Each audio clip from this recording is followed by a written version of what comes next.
Bien, buenos días con todos. Continuando con el curso de contrataciones del Estado en el Perú. Mi nombre es David Jauregui, abogado de profesión. Y pasemos a revisar el capítulo número 5, que ya es pues el tema final, en el cual ya vimos el capítulo anterior, en el cual era pues la última etapa, que es la ejecución contractual, mayormente toda la vida que se da en el contrato, todos los temas que se pueden suscitar dentro de la ejecución del contrato. Y finalmente este tema es como que en caso que se den algunas controversias dentro del contrato. La normativa tiene ya establecido unos ciertos parámetros, ciertos procedimientos y ciertos plazos, de los cuales ambas partes, tanto la entidad como el proveedor, tienen que tener en cuenta en caso haya alguna controversia, discrepancia que pueda surgir, ¿no? Entre estas dos partes. Y finalmente, en esta oportunidad, en esta clase vamos a ver los dos primeros temas, que es recursos de apelación ante la entidad y al tribunal del OCE, o al tribunal del OCE, y la solución de controversias en la ejecución contractual. ¿Correcto? En la próxima clase veremos lo que son procedimientos de aplicación de sanciones y cuáles son las principales infracciones y sanciones administrativas que estarían o que podrían incurrir los proveedores. Bueno, iniciando con el primer tema, que es el recurso administrativo. Como mencionaba, la normativa nos señala que las discrepancias que pueden surgir o que surgen entre la entidad y los participantes o postores en un procedimiento de selección y las que surjan en los procedimientos para implementar o extender la vigencia de los catálogos electrónicos de acuerdo marco, solamente pueden dar lugar a la interposición del recurso de apelación, ¿correcto? A través de dicho recurso se pueden impugnar los actos dictados durante el desarrollo del procedimiento hasta el perfeccionamiento del contrato. Conforme a lo que establezca el reglamento, no se pueden impugnar las contrataciones directas y las actuaciones que establece el reglamento. ¿Por qué no se podrían impugnar las contrataciones directas? Porque, como sabemos, en las contrataciones directas solamente hay un proveedor ganador. Entonces, no se podría impugnar el proveedor ganador a sí mismo. ¿Correcto? Entonces, el recurso de apelación solo puede interponerse luego de otorgar la buena pro o después de publicados los resultados de adjudicación.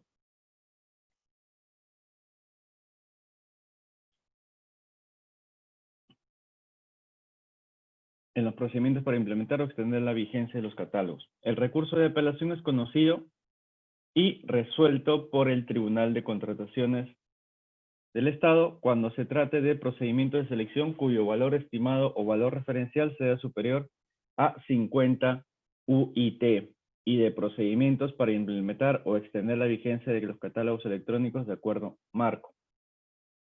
Los acuerdos que declaren la nulidad de oficio y otros actos emitidos por el titular de la entidad que afecten la continuidad del procedimiento de selección, distintos de aquellos que resuelven los recursos de apelación, solo pueden impugnarse ante el Tribunal de los. Entonces ya vemos que acá la normativa hace una diferenciación. ¿Cuándo voy a presentar mi recurso de apelación ante la entidad y cuándo voy a presentar mi recurso de apelación ante el Tribunal de los? ¿Correcto? El Tribunal de los es 50 UITs para arriba. Cuando compete al titular de la entidad resolver una apelación, lo hará previa opinión de las áreas técnica y legal, cautelando que no participen quienes hayan intervenido en el mismo proceso. ¿Cuál es la garantía? Correcto, la garantía por interposición del recurso de apelación debe otorgarse a favor del organismo supervisor de las contrataciones del Estado o de la entidad a cargo de su resolución cuando corresponda.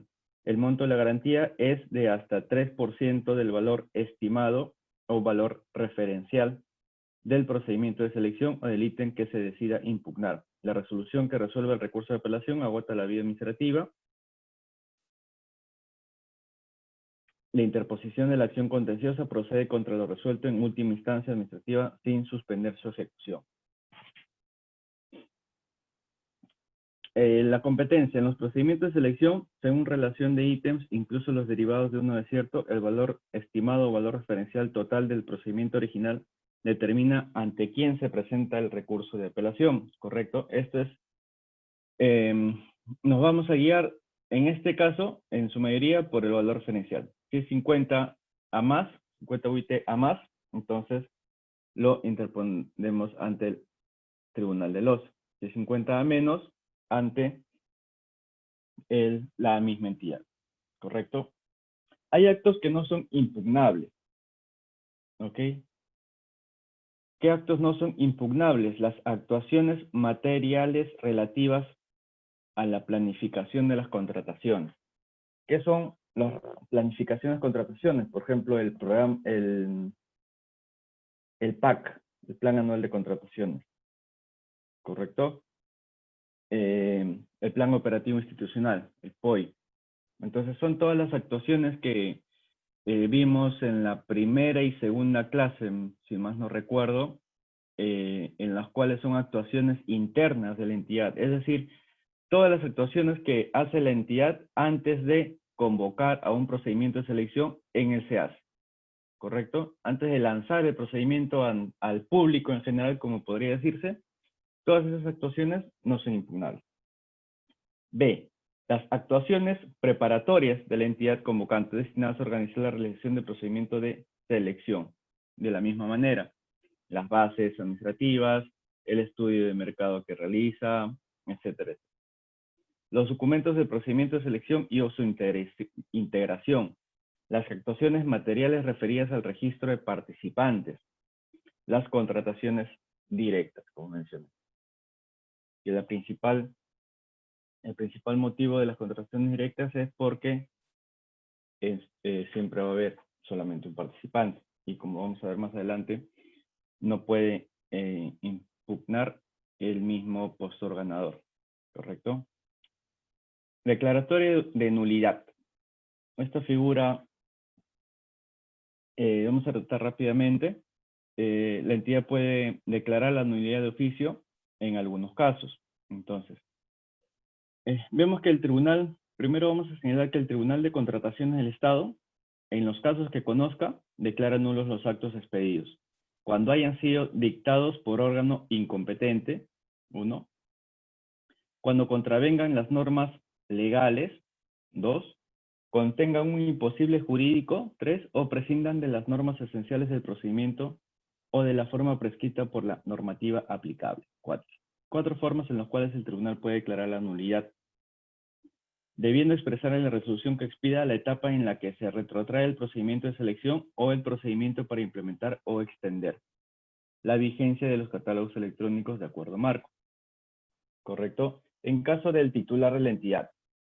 El titular de la entidad declara de oficio la nulidad de los actos del procedimiento de selección por las mismas causales previstas en el párrafo anterior, es decir, por las causales que puede declarar el titular de la entidad. Solo hasta antes del perfeccionamiento del contrato, sin perjuicio que pueda ser declarada en resolución recaída sobre el recurso de apelación.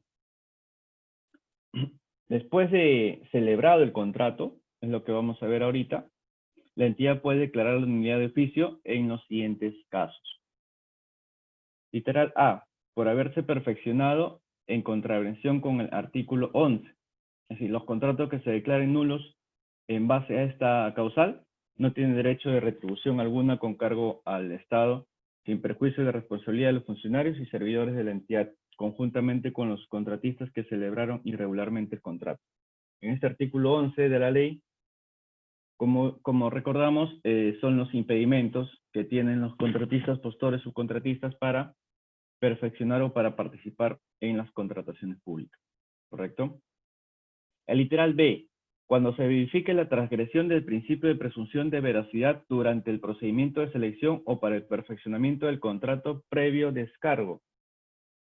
Esto va complementado con la clase que viene en casos de el principio de presunción de veracidad se señala en el que las postores presentan su propuesta técnica y económica, y la entidad obviamente en ese mismo momento sola presume de que todos esos documentos son verdaderos, ¿correcto? Entonces, luego de otorgar la buena pro, luego de firmar el contrato, por un tema de tiempo y todo, la entidad recién va a realizar esta famosa verificación posterior, es decir, va a enviar o va a cursar a diferentes entidades señalando de que de repente alguna constancia presentada por el contratista o por el postor es verdadera o no para verificar, digamos, su veracidad de todos los documentos que están en esa propuesta. Y por ahí, si alguna entidad, alguna universidad o alguna empresa señala que ese documento es falso o de repente es inexacto, entonces acá se transgrede el principio de presunción de veracidad y la entidad tiene todo el derecho de resolver el contrato por esta situación y finalmente mandar la respectiva denuncia ante el Tribunal de Contrataciones del Estado para que este proveedor sea sancionado. Literal C. Cuando se haya suscrito el contrato, no obstante encontrarse el trámite un recurso de apelación. Los recursos de apelaciones van a suspender en el procedimiento o el ítem en el cual sea apelado. Entonces, si yo no registré o me olvidé de que hay un recurso de apelación en trámite de ese ítem o de todo ese procedimiento, este va a quedar nulo. Literal D. Cuando no se haya cumplido con las condiciones y o requisitos establecidos en la normativa a fin de la configuración de alguno de los supuestos que habilitan a la contratación directa. ¿Correcto? Cuando no se utilicen los métodos de contratación previstos en la presente norma, pese a que la contratación se encuentra bajo su ámbito de aplicación, o cuando se emplee un método de contratación distinto al que corresponde. Literal E. Cuando por sentencia consentida, ejecutoriada o reconocimiento del contratista ante la autoridad competente, nacional o extranjera, se evidencia que durante el procedimiento de selección o también para el perfeccionamiento del contrato, sus accionistas, socios o empresas vinculadas o cualquiera de sus respectivos directores, funcionarios, empleados, asesores, representantes legales o agentes, ha pagado, recibido, ofrecido, intentado pagar o recibir u ofrecer en el futuro algún pago, beneficio indebido, dádiva o comisión. Esta nulidad es sin perjuicio de la responsabilidad penal y civil que hubiere lugar. Literal F. Cuando se acredite que el contratista, sus accionistas, socios o empresas vinculadas o cualquiera de sus respectivos directores, funcionarios, empleados, asesores, representantes legales o agentes, ha pagado, recibido, ofrecido, intentado pagar o recibir u ofrecer en el futuro algún pago, beneficio indebido, dádiva o comisión en la relación con este contrato o su procedimiento de selección conforme establece el reglamento. Esta nulidad también es sin perjuicio de responsabilidad penal y civil a que hubiere lugar. Estos literales nos hacen acordar pues a los problemas que están surgiendo en la vía de construcción, ¿no? El tema de Odebrecht, todo el problema que surgió, todos esos contratos quedaron nulos, se resolvieron, en algunos casos continúan, bueno, diferentes casos. Entonces, de establecerse uno de estos literales, la entidad puede declarar, y después de haber celebrado el contrato, obviamente, la entidad puede declarar la nulidad de estos mismos. ¿Correcto? Y el literal G, en caso de encontrarse bienes, servicios u obras en el previo procedimiento de selección que correspondía. La nulidad del procedimiento y del contrato ocasiona la obligación. No olvidemos que tiene la obligación de la entidad de efectuar el deslinde de responsabilidades a que hubiera lugar. También el titular de la entidad puede autorizar la continuación de la ejecución del contrato previo informes técnico y legal favorables que sustenten tal necesidad. Esta facultad es indelegable. Acá les voy a explicar el tema del titular de entidad puede autorizar la continuación. ¿Qué pasa, por ejemplo, en el mismo ejemplo que les puse de que el postor presentó un documento falso o inexacto ante la entidad en su propuesta técnica? Y luego de la verificación posterior, la entidad se da cuenta de ello, ¿no? Y estaba transgrediendo el principio de veracidad. Entonces, lo que hace el área que realizó esta verificación posterior es comunicar al titular de entidad o comunicar a logística también y a todas las áreas que están involucradas en este procedimiento, y de repente pues esa ejecución del contrato ya está finalizando, y es debido a muerte de que tenga que finalizar, porque para convocar otro procedimiento y todo se va a dar pues un plazo mayor, se va a extender. Entonces la entidad también podría hacer este tema de costo-beneficio. ¿No es así? Entonces no quiere decir de que no va a informar sobre esta infracción ante el Tribunal de Contrataciones. Esto sí lo tiene que hacer obligatoriamente, porque sí hay un tema de responsabilidad y ante de repente su organismo de control institucional, pero sí podría el intitular, previa, como menciona acá la entidad, un informe técnico y legal en el cual pues sustente de que el contratista tiene que culminar con el contrato sí o sí. Entonces es imposible resolver el contrato que culmine y luego pues que continúe el procedimiento administrativo sancionador. ¿Correcto? Entonces, ¿cuál es el plazo volviendo al tema de apelación? ¿Cuál es el plazo que tienen los contratistas para apelar? La apelación contra el otorgamiento de la buena pro o contra los actos dictados con anterioridad a ella se interpone dentro de los 8 días hábiles, o lunes a viernes, sin contar sábados, sin contar feriados. Hábiles sin de haberse notificado el otorgamiento de la buena pro, ¿correcto? Como vemos, antes de que quede consentida la buena pro. Para firmar contrato, vimos que necesitamos que la buena pro quede consentida. Y estos son estos 8 días hábiles, ¿correcto? Es decir, queda consentida la buena pro y voy a presentar mis documentos para la suscripción del contrato, siempre y cuando dentro de esos 8 días no haya ninguna apelación. En el caso de adjudicaciones simplificadas, selección de consultores individuales y comparación de precios, la apelación se presenta dentro de los 5 días hábiles siguientes de haberse notificado el otorgamiento de la buena pro. Salvo que su valor estimado referencial corresponda a una licitación pública o concurso público, en cuyo caso el plazo es de 8 días hábiles.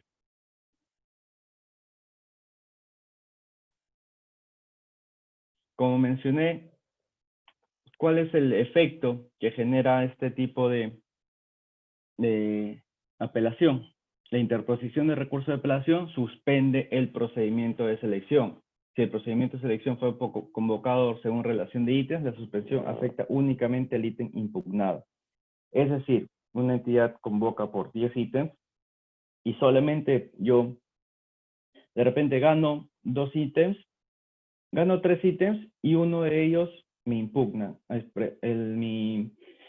El competidor que quedó en segundo lugar impugna el ítem número 2. Entonces yo puedo tranquilamente firmar contrato con la entidad por el ítem número 1 y por el ítem número 3 y empezar la ejecución del contrato, empezar con las entregas o empezar con lo que ha convocado la entidad. Pero sobre el ítem número 2 tendría que esperar y ver si ese recurso de apelación fue ante el tribunal del OCE o ante la misma entidad y terminar ese recurso de apelación con una resolución final que quede consentida. ¿Correcto? Pero no puedo firmar ningún contrato con la entidad ni nada por el estilo. ¿Cuáles son los requisitos de admisibilidad de estos recursos de apelación?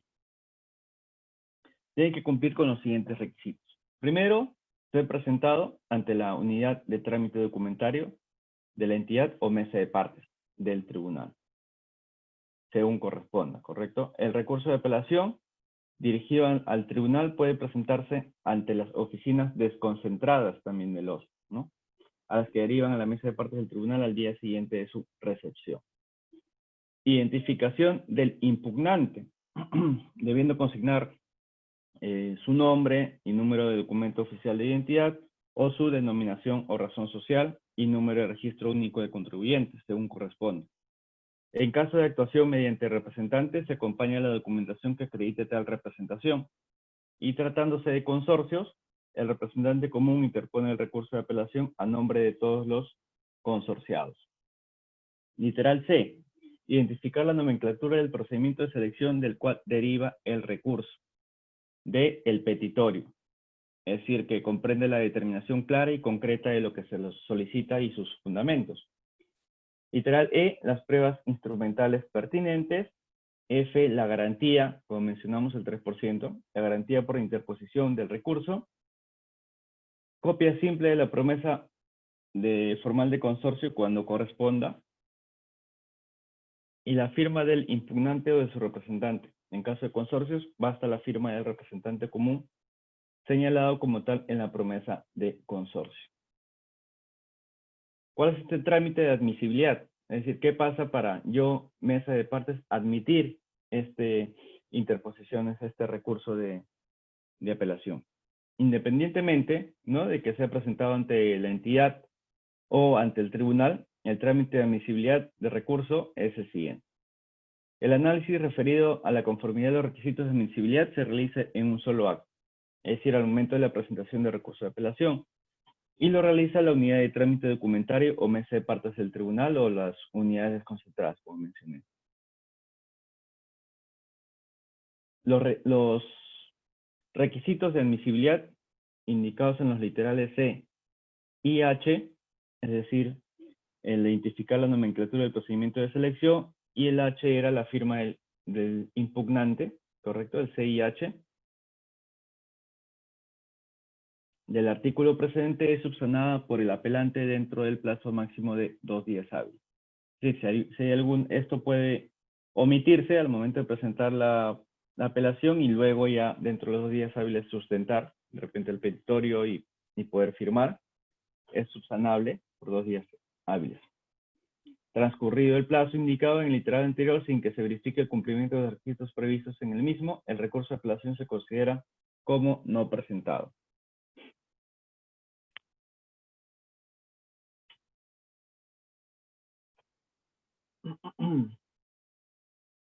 La omisión, tenemos acá el tema de, nos señala también que la omisión de los requisitos señalados en los literales B, identificación del impugnante, la D, que es el petitorio, la E, las pruebas instrumentales, la F, la garantía, y la G, la copia simple de la promesa formal de consorcio, es subsanable por el apelante también dentro de los 2 días hábiles, contados desde el día siguiente de la presentación del recurso de apelación. Este plazo es único y suspende todos los plazos del procedimiento de impugnación, ¿correcto? Transcurrido el plazo indicado en el literal anterior, sin que se verifique el cumplimiento de los requisitos previstos en el mismo, el recurso de apelación se considera como no presentado, ¿correcto? Si la entidad o el tribunal, según sea el caso, advierte que el recurso de apelación no contiene alguno de los requisitos de admisibilidad y que esta omisión no fue advertida en el momento de la presentación del recurso, la autoridad competente para resolver en la entidad o digamos, el presidente del tribunal concede un plazo máximo de 2 días hábiles también, contados desde el día siguiente de la notificación de las observaciones para la subsanación respectiva. Y de igual manera, es decir, si no logra visualizarse en la mesa de partes o en la unidad de trámite documentario, según sea el caso, según sea la entidad o el tribunal, pues ya y pasa a un segundo filtro, también el tribunal o la entidad puede requerir este tipo de subsanaciones. Y de igual manera tiene 2 días hábiles para subsanar. De lo contrario, pues igual él queda como no presentado. Improcedencia de los recursos. El recurso de apelación. Una cosa es que el recurso quede como no presentado. Ya vimos esta figura de admisibilidad, ¿correcto? Si no cumplo con esos requisitos en mesa de partes, el recurso queda como no presentado. Otra figura es el tema de improcedencia de los recursos. El recurso de apelación presentado ante la entidad o ante el tribunal es declarado improcedente cuando la entidad o tribunal, según corresponda, carezca de competencia para resolverlo. ¿Correcto? Presenta cualquier tema que no tenga nada que ver con el procedimiento de selección y no tengan competencia tanto el tribunal como la entidad. B, se ha interpuesto contra alguno de los actos que no son impugnables. Ya mencionamos anteriormente los actos no impugnables. Se ha interpuesto fuera de plazo. ¿correcto? Es decir, después de los 8 días hábiles que tuvo para impugnar, ya está fuera de plazo. El que suscribe el recurso no sea el impugnante o su representante, ¿correcto? O sea, un tercero que no tiene nada que ver en el procedimiento de selección. El impugnante se encuentra impedido para participar en los procedimientos de selección. Esto lo vimos en el artículo 11 de la ley. F. El impugnante se encuentra incapacitado legalmente para ejercer actos civiles. G. El impugnante carezca de interés para obrar o legitimidad procesal para impugnar el acto objeto de cuestionamiento. Literal H. Se ha interpuesto por el postor ganador de la UNAPRO. Esto viene con el tema de las contrataciones directas, ¿no? Como les mencionaba. Y finalmente no exista una conexión lógica entre los hechos expuestos en el recurso y el petitorio del mismo, ¿correcto? El recurso de apelación es declarado improcedente por falta de interés para obrar, entre otros casos. Si el postor cuya oferta no ha sido admitida o ha sido descalificada según corresponda, impugna la adjudicación de la UNAPRO sin cuestionar la no admisión o descalificación de su oferta y no haya revertido su condición de no admitido o descalificado. Bueno, la garantía, ya mencionamos, ¿no? Es la suma equivalente al 3% del valor estimado referencial del procedimiento de selección impugnado según corresponde. En los procedimientos de selección de ítems, de igual manera, vamos a tomar el 3% del valor del ítem, solamente el valor del ítem. Para hacer algunas aclaraciones acá, en la garantía cumple con los requisitos previstos en el artículo 33. Como mencionamos en la clase anterior, la garantía es el cumplimiento, ¿no? Que tiene que ser incondicional, irrevocable, de realización automática ante la entidad. Asimismo, la garantía puede consistir en un depósito en la cuenta bancaria de la entidad o del OS, según corresponda. En el caso del recurso de apelación, se presenta ante la entidad y la garantía tiene un plazo mínimo de vigencia de 30 días calendario, contados del día siguiente de su emisión. Y ante el tribunal, la garantía tiene un plazo mínimo de 60 días calendarios, contados desde el día siguiente de su emisión. Vamos a ver el procedimiento, el recurso de apelación ante la entidad. El titular de la entidad puede delegar, ¿correcto? Para resolver este recurso de apelación puede delegar, mediante reducción la facultad de resolver los recursos de apelación, sin que en ningún caso dicha delegación pueda recaer en los miembros del comité de selección, porque fueron ellos mismos quienes vieron el procedimiento de selección, ¿correcto? En el órgano encargado de las contrataciones también, de la entidad, o en algún otro servidor que se encuentre en una situación de conflicto de interés. Obviamente, si yo he participado dentro de este procedimiento de selección y voy a ser quien resuelva, no puede ser posible ello, ¿no? Bueno, más o menos la tramitación de este recurso de apelación a la entidad es que la presentación de recursos de apelación se registra en el SEACE el mismo día de haber sido efectuados bajo responsabilidad. Algunos temas acá, de repente si se interponen 2 o más recursos de apelación respecto de un mismo procedimiento de selección, la entidad puede acumularlos, ¿no? Es decir, acumula estos 2 recursos de apelación a fin de resolverlos de manera conjunta. Siempre que estos 2 procedimientos, estos recursos guarden conexión, ¿correcto? La entidad corre traslado de la apelación a los postores que tengan intereses directos en la resolución del recurso. Es decir, le llega un recurso de apelación de la licitación pública 1/2020 y en el petitorio de este recurso de apelación está, ¿no? Interpongo recurso de apelación contra de repente el ítem número tal o contra la empresa número tal que ganó la UNAPRO de la licitación. Entonces la entidad corre traslado a la empresa, obviamente que ganó ese ítem o que ganó la UNAPRO de ese procedimiento, dentro del plazo de 2 días hábiles contados de la presentación del recurso o desde la subsanación de las omisiones advertidas en la presentación del mismo.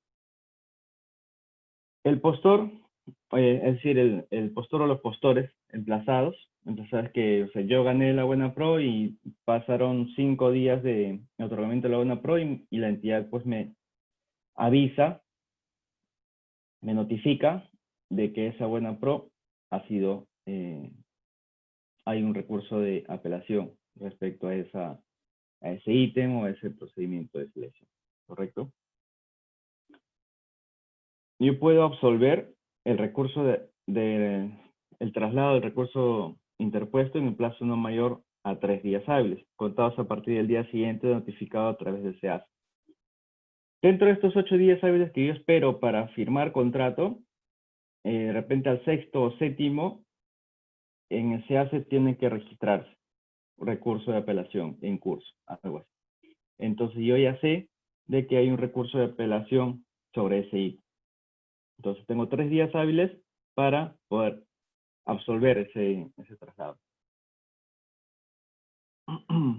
Al interponer el recurso o al absolverlo, el impugnante o los postores pueden solicitar el uso de la palabra, lo cual se efectúa dentro de los 3 días hábiles siguientes de culminado el plazo para la absolución del traslado del recurso de apelación. Es decir, interpone el recurso de apelación, la entidad tiene 2 días para correr traslado. Si es que hay 2 o más recursos se pueden acumular, como mencioné. El postor o postores emplazados tienen 3 días hábiles para poder absolver este traslado de recurso de apelación. Y el impugnante tiene 3 días hábiles después de absuelto esto para poder hacer uso de la palabra. Finalmente, la entidad resuelve la apelación y notifica su decisión a través del SEACE en un plazo no mayor de 10 días hábiles, contados a partir del día siguiente de la presentación del recurso o la subsanación de las omisiones y o defectos advertidos en la presentación del mismo. A efectos de resolver el recurso de apelación, el titular de la entidad o quien haya sido delegado con dicha facultad, porque vemos que era una facultad delegable, cuenta con la opinión previa de las áreas técnica y legal, cautelando que en la decisión de la impugnación no intervengan los servidores que participaron, nuevamente se menciona, en el procedimiento de selección. Y como vemos, pues, estábamos hablando de algunos 10, 3, 13, como máximo, pues, algunos 15 a 20 días hábiles un procedimiento en la entidad. Bien, ahora el procedimiento ante el Tribunal del OCE. Primero, como primera regla, si no admite el recurso, el tribunal notifica a través del SEACE el recurso de apelación y sus anexos, a efectos que dentro de un plazo no mayor de 3 días hábiles, la entidad registra en el SEACE el informe técnico legal. Si admite, el recurso de apelación, el tribunal notifica a través del SEACE el recurso de apelación y sus anexos y solicita a la entidad, dentro de los 3 días hábiles, que registre en el mismo SEACE un informe técnico legal, en el cual se indique expresamente la posición que tiene la entidad respecto de los fundamentos del recurso interpuesto, y el postor o postores distintos al impugnante que pudieran verse afectados con la resolución del tribunal absuelven el traslado del recurso. El incumplimiento de la entidad de registrar el informe referido a este numeral anterior es comunicado al OCE o a la Contraloría General de la República, de ser el caso, y genera responsabilidad funcional del titular de la entidad. Las partes formulan sus pretensiones y ofrecen los medios probatorios también en el escrito que contiene el recurso de apelación o también al absorber el traslado. De igual manera, ¿no? Figura el TCE registra en el OCE los recursos de apelación, así como, y la entidad pues tiene un plazo para poner o sustentar su opinión, su informe técnico legal respecto a este procedimiento frente a este recurso de apelación. De igual manera también el impugnante o las empresas involucradas en este caso quien ganó la buena pro. Después hay 2 días hábiles siguientes a la recepción de la información que se indica en el literal precedente o vencido dicho plazo sin haberse recibido tal información, el expediente de apelación es remitido a la sala correspondiente para que dentro del plazo de 5 días hábiles de recibido evalúe la documentación obrante en el expediente También se da esta figura de la acumulación. ¿No? En caso de acumulación de expedientes, el plazo para evaluar se contabiliza a partir de la recepción del último expediente por la sala.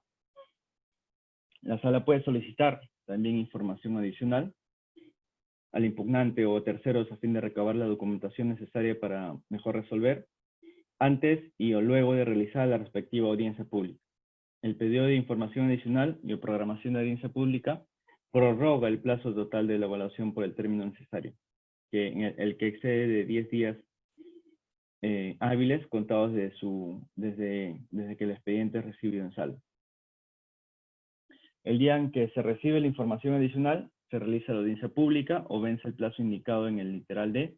Se declara el expediente listo para resolver a través del decreto correspondiente, quedando a consideración de la sala la valoración de los escritos que se presenten con posterioridad. Finalmente, el tribunal resuelve dentro del plazo de 5 días hábiles, contados desde el día siguiente de la fecha de emisión del decreto que declara que el expediente está listo para resolver. Finalmente, todos los actos que emita el tribunal en el trámite de recurso de apelación se notifica, como vimos, a las partes, a través de SEACE o el sistema informático del tribunal. De haberse interpuesto 2 o más recursos de apelación respecto de un mismo procedimiento de selección o ítem, el tribunal los acumula a fin de resolverlos de manera conjunta, siempre que los mismos, como mencioné y se parece al tema de la entidad, siempre que los mismos guarden relación. La acumulación se efectúa al procedimiento de impugnación más antiguo. ¿Cuál es el contenido de la resolución? Todo el contenido de la resolución, ya sea del tribunal o por parte de la entidad, tiene que señalar los antecedentes del procedimiento, la determinación de cuáles fueron los puntos controvertidos, cuál fue el análisis de cada uno de estos puntos controvertidos y finalmente el pronunciamiento. Los alcances de la resolución. Al ejercer su potestad resolutiva, el tribunal o la entidad resuelve en una de las siguientes formas. Cuando el acto impugnado se ajusta a las disposiciones y principios de ley, se declara infundado el recurso de apelación. Es decir, todo se llevó de acuerdo a ley. Entonces, tu recurso de apelación es infundado. B. Cuando el acto impugnado se advierta que hay la aplicación indebida o interpretación errónea de las disposiciones y principios de ley, se declara fundado el recurso de apelación y revoca el acto impugnado. Es decir, si hubo una mala aplicación de alguna normativa o el impugnante, pues le dan la razón al impugnante, entonces se declara fundado. Literal C, cuando el impugnante ha cuestionado actos directamente vinculados a la evaluación, calificación de las ofertas y otorgamiento de la UNAPRO, evalúa si es posible efectuar el análisis sobre el fondo del asunto, otorgando la buena prueba a quien corresponda, siendo improcedente cualquier impugnación administrativa contra dicha decisión. Literal D, cuando el recurso de apelación incurre en alguna de las causales establecidas en el artículo 123, lo declara improcedente.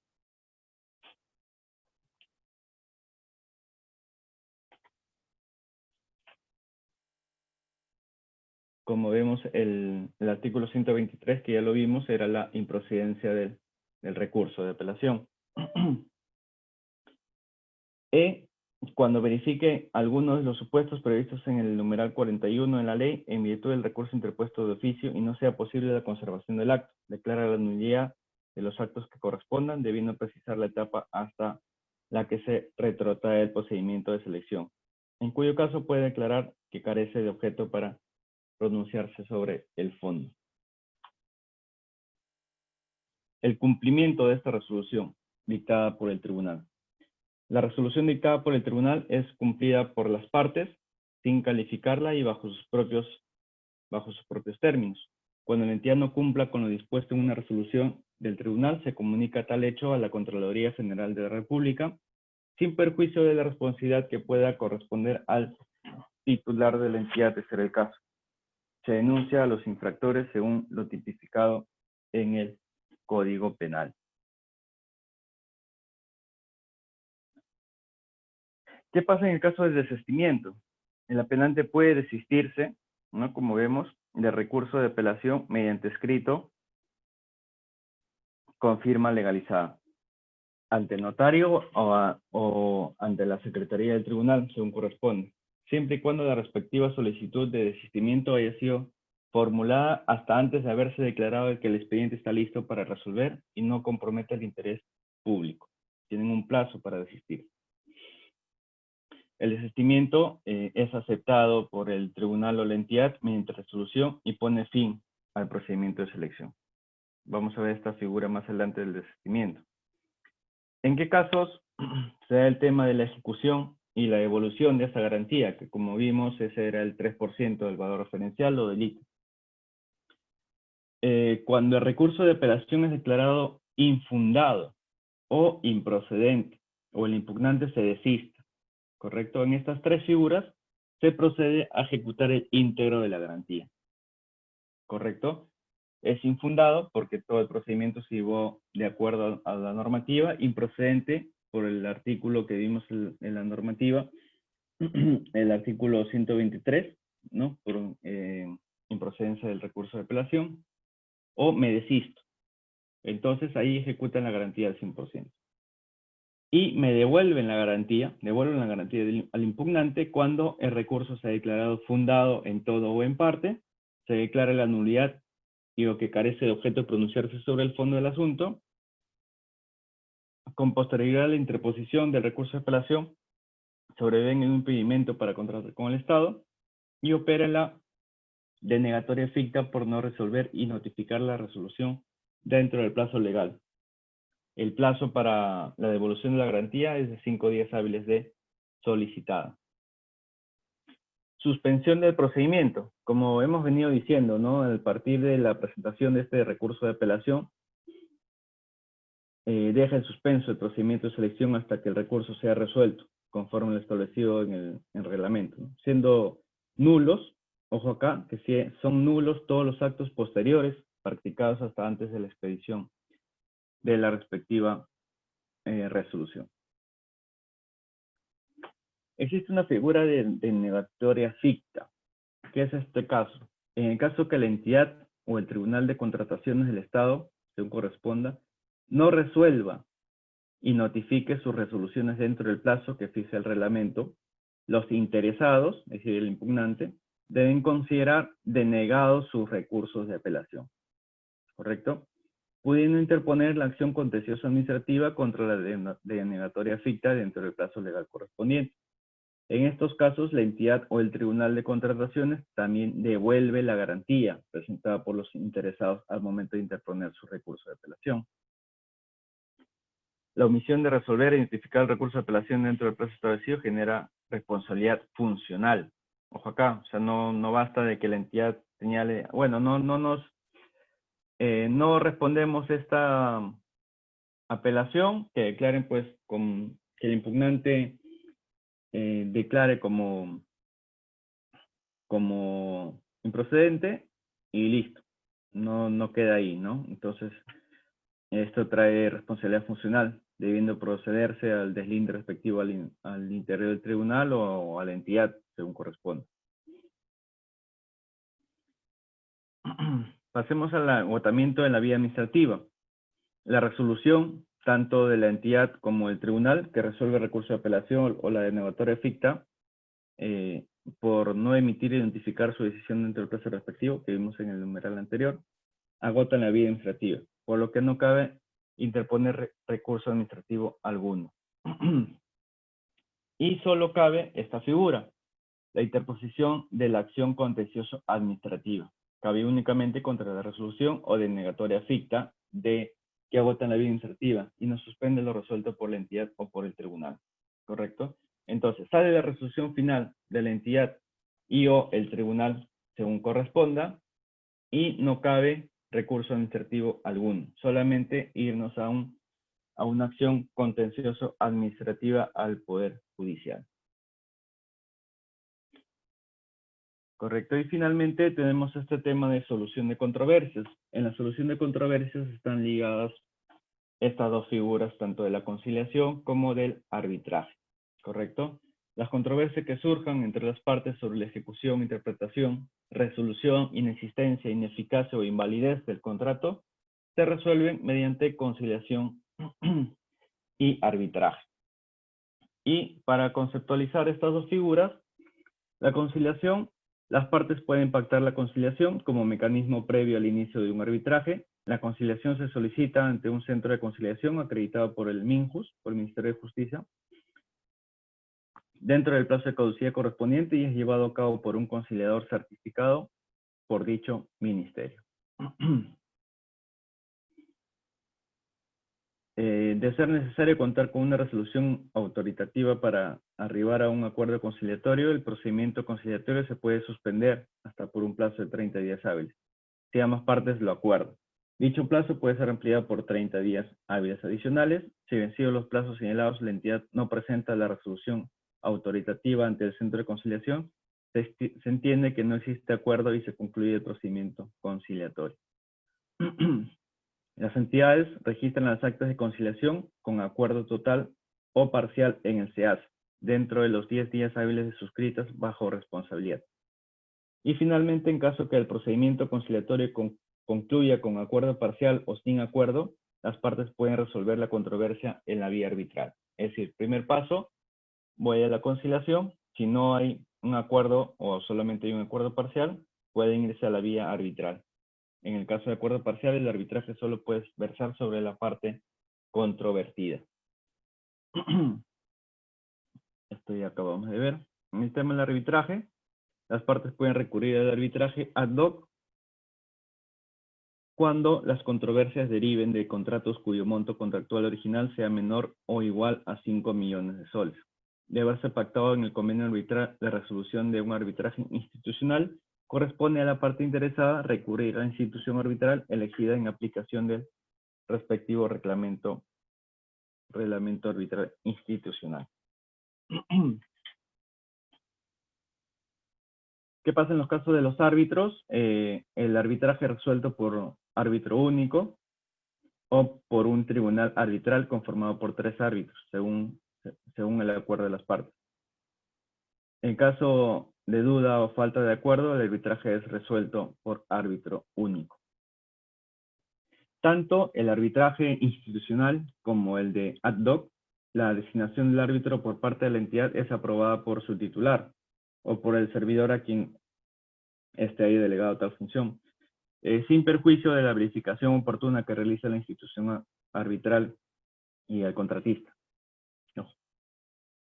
En los arbitrajes institucionales, la institución arbitral verifica que los árbitros cumplan con los requisitos de la ley y para desempeñarse como árbitro, en los arbitrajes ad hoc se requiere estar inscrito en el Registro Nacional de Árbitros, ¿correcto? Los plazos y procedimientos para designación y aceptación de estos árbitros en el arbitraje ad hoc se establecen en la directiva aprobada por el OCE. Luego de esto va a salir el tema del laudo. El laudo, así como sus integraciones, exclusiones, interpretaciones y rectificaciones, es notificado de la misma manera que el recurso de apelación a las partes a través del SEAS. El laudo vincula a las partes del arbitraje, no pudiendo afectar derechos ni facultades legales de personas ni autoridades ajenas al proceso. El laudo se encuentra motivado, no pudiéndose pactar en contrario. El OCE implementa, administra y opera el banco de laudos arbitrales que contiene información relevante del audio de los árbitros que hayan registrado en el SEAS. Dicha información se publica en el portal institucional del OCE y es actualizada trimestralmente. Y finalmente, el tema de la información. ¿Qué información se registra en el SEAS? Los árbitros e instituciones encargadas de administrar los medios de solución de controversias cumplen con registrar en el SEACE en las condiciones, forma y oportunidad establecidas en la directiva correspondiente la siguiente información. Las resoluciones emitidas por sus respectivos órganos, mediante las cuales se resuelven recusaciones planteadas contra los árbitros y miembros en las juntas de resolución de disputas. Los laudos, rectificaciones, interpretaciones, integraciones y exclusiones de laudos, decisiones que ponen fin a los arbitrajes y decisiones emitidas por las juntas de resolución de disputa. La C, los documentos en los que consten las decisiones o resoluciones que imponen sanciones a árbitros y miembros de la Junta de Resolución de Disputas por infracción al Código de Ética de la institución arbitral respectiva. También se registra una relación trimestral de solicitudes de arbitraje ingresadas y procesos arbitrales en trámite y concluidos, con indicación de la materia, nombre de las partes, representantes legales, asesores o abogados, así como el de los árbitros y del secretario a cargo del caso. La nómina de árbitros de la institución arbitral actualizada y la información de cada uno de los árbitros que integran dicha nómina. Y finalmente las actas de instalación o el documento que hagan sus veces. Correcto. Entonces, señores, con esto culminamos este tema de el capítulo 5, el tema de los dos primeros temas de la solución de controversias. Como mencioné, esta clase vimos el tema de recursos de apelación ante la entidad o ante el tribunal del OCE y la solución de controversias en la ejecución contractual. La próxima clase nos espera los temas de procedimiento de aplicación de sanciones y finalmente las principales infracciones y acciones administrativas. Bueno, mi nombre es David Jauregui. Para cualquier consulta tienen mis datos en esta presentación, mi número telefónico y mi correo electrónico. Que tengan un buen día. Eso es todo por hoy. Gracias.